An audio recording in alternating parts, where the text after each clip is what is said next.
Bem-vindos de volta ao nosso canal. No nosso último encontro, a gente viu como Moisés, um baba ébrio, foi salvo das águas do rio Nilo e criado como um príncipe no palácio do faraó.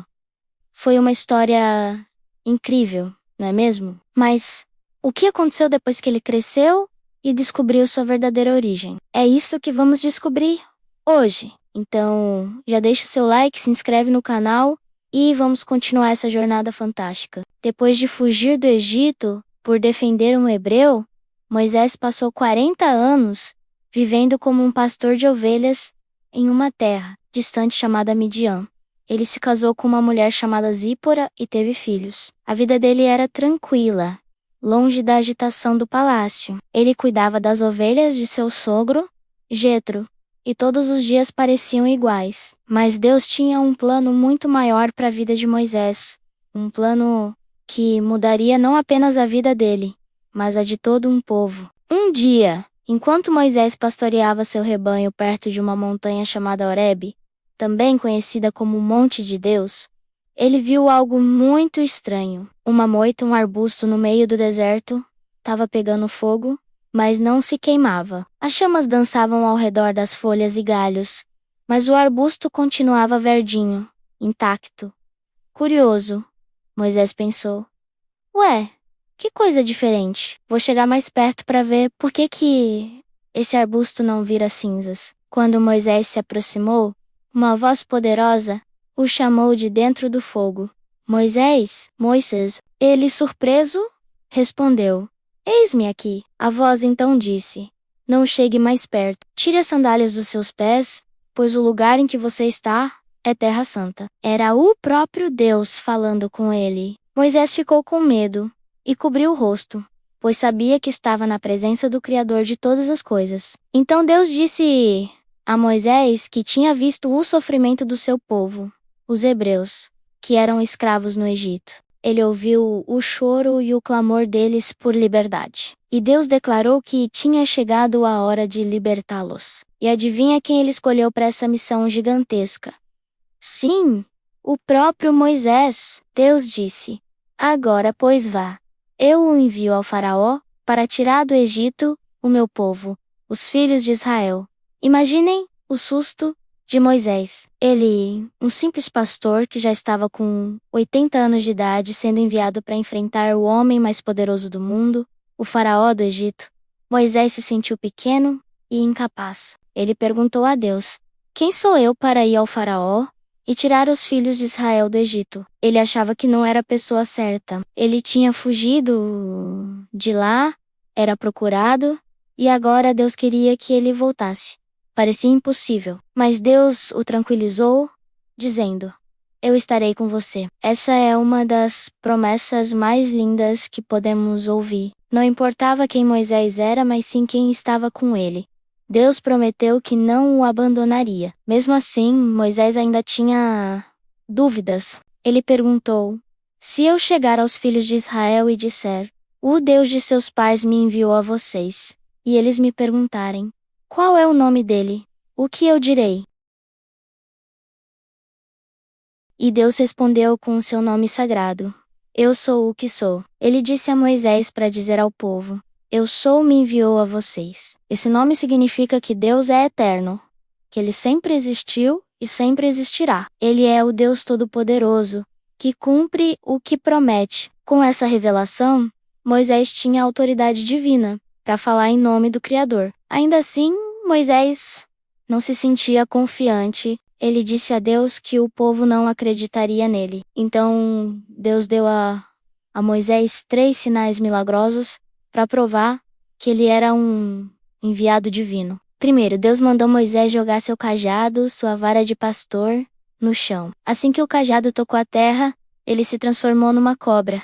Moisés levou um susto e correu. Mas Deus disse, estenda a mão e pegue-a pela cauda. Moisés obedeceu e quando tocou na cobra, ela voltou a ser um cajado.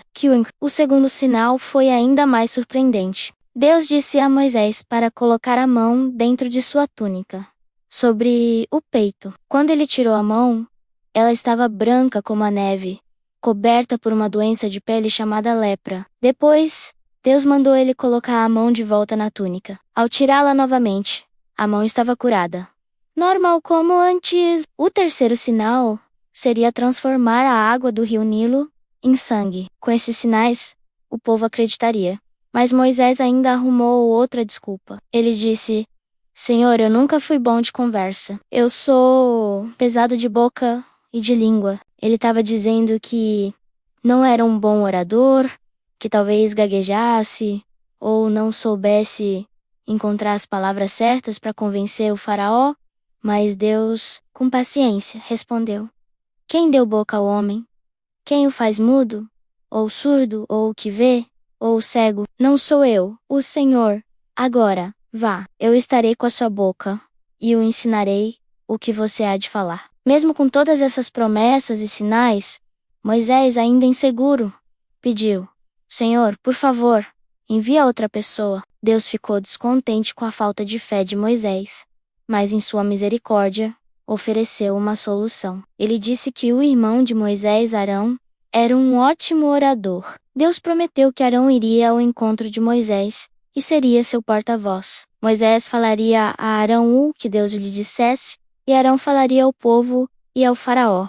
Então, finalmente, Moisés aceitou sua missão. Ele se despediu de seu sogro, Jetro, pegou sua esposa Zípora e seus filhos, e partiu de volta para a terra de onde havia fugido 40 anos antes, o Egito. Ele levava em sua mão o cajado que Deus havia transformado em um instrumento de poder. No caminho, como Deus prometeu, seu irmão Arão veio ao seu encontro no deserto. Moisés contou a Arão tudo o que Deus havia ordenado. Juntos, os dois irmãos foram até os líderes do povo de Israel. Arão contou a eles todas as palavras que o Senhor tinha dito a Moisés, e realizou os sinais milagrosos diante de todos. Quando o povo viu o cajado virar cobra e a mão de Moisés ser curada, eles acreditaram. Eles se curvaram e adoraram a Deus, pois entenderam que ele finalmente tinha visto o sofrimento deles e viera para salvá-los. Com o apoio do povo, chegou a hora do grande confronto. Moisés e Arão foram corajosamente até o palácio do faraó. Eles entraram na sala do trono e, diante do rei mais poderoso da terra, disseram: Assim diz o Senhor, o Deus de Israel: Deixe o meu povo ir, para que me celebre uma festa no deserto. O faraó, orgulhoso e arrogante, olhou para aqueles dois hebreus com desprezo. Ele respondeu: Quem é o Senhor, para que eu obedeça a sua voz e deixe Israel ir? Não conheço o Senhor, e também não deixarei Israel ir. O faraó não apenas recusou o pedido, como ficou furioso. Ele achou que o povo estava com preguiça, e como castigo, ordenou que o trabalho dos escravos se tornasse ainda mais difícil. Eles teriam que produzir a mesma quantidade de tijolos de antes, mas agora sem receber a palha necessária para misturar com o barro. Eles mesmos teriam que colher a palha. O povo sofreu muito com essa nova ordem. Eles ficaram bravos com Moisés e Arão, dizendo que eles só tinham piorado a situação. O coração de Moisés ficou pesado. Ele voltou a falar com Deus e perguntou: Senhor, por que maltrataste este povo? Por que me enviaste? Desde que fui ao faraó para falar em teu nome, ele tem maltratado este povo, e tu de modo algum livraste o teu povo. Moisés estava desanimado, mas Deus o fortaleceu mais uma vez. Ele disse a Moisés: Agora você verá o que farei ao faraó. Por minha mão poderosa, ele os deixará ir. Por minha mão poderosa, ele os expulsará da sua terra. Deus reafirmou sua aliança e prometeu que, com grandes atos de julgamento, ele resgataria seu povo, e todos no Egito saberiam que ele é o Senhor. E assim começou uma grande batalha de poder entre Deus, agindo por meio de Moisés e Arão, e o faraó do Egito. O que aconteceu a seguir? Quais foram esses grandes atos de julgamento? Como Deus finalmente libertou seu povo? Essa é uma história de milagres, poder e fé, que vamos explorar no nosso próximo vídeo. Obrigado por assistirem até aqui. A jornada de Moisés nos ensina que, mesmo quando nos sentimos fracos ou incapazes, Deus pode nos usar para fazer coisas extraordinárias se confiarmos nele. Não se esqueça de se inscrever no canal e ativar o sininho para não perder a continuação dessa história emocionante. Deixe seu comentário dizendo o que você mais gostou de aprender hoje. Um grande abraço e até a próxima!